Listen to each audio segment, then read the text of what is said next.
Visne Korkmaz joins us now live from Istanbul. She's a professor at the International Relations of Nisantasi University. Visne, thanks for joining us. And I'm curious to get your take on the situation as it stands now.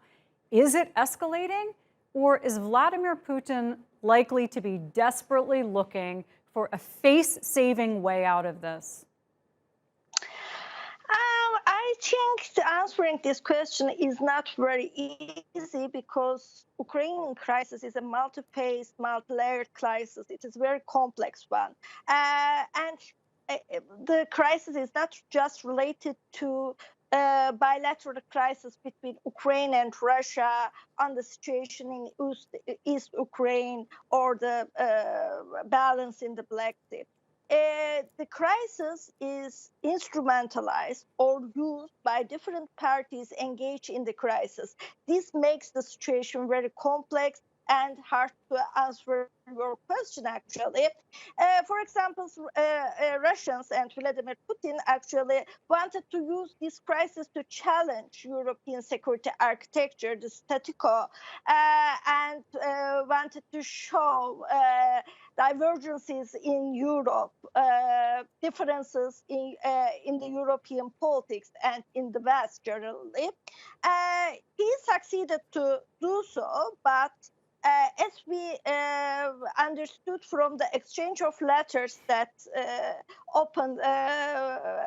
became public yesterday, till Vladimir Putin could not succeed to gain what he wanted to achieve in this crisis. NATO rejected security guarantees that Russia demanded in the letter sending to NATO.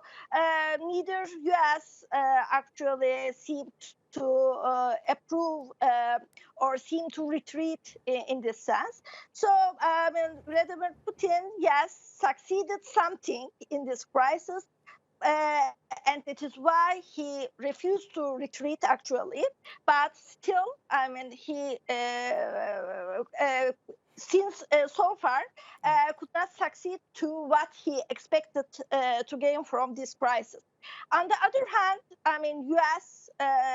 Instrumentalized this crisis to pass the cost of the enlargement or the aggressiveness or offensiveness to Russia. And if Russia will appear as the aggressor in Ukrainian crisis, yes, will most probably succeed to gather all the Western allies around the idea that NATO should be strengthened in terms of deterrence and Russia should be halted in some red line. On the other hand, Europeans use this crisis for different purposes, and ironically, they call for strategic autonomy on the one hand and strengthening of the NATO's deterrence on the other hand.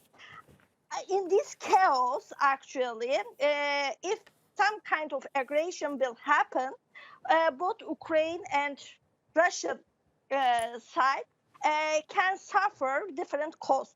It is why, though there is no de-escalation steps in NATO-Russia-US relations, we can see some chance of the de-escalation in Ukrainian-Russian crisis, and Turkish offer for being a facilitator of such kind of dialogue can be used or can emerge as chance for both Kiev and Moscow in this regard. Yeah, and we see Turkey has goodwill in the bank with Moscow and its defense deals there. We see it building even more goodwill with Ukraine.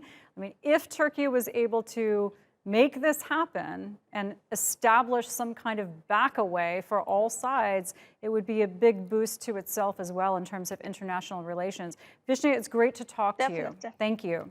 Thank you. Thank you. Good evening. Thank you.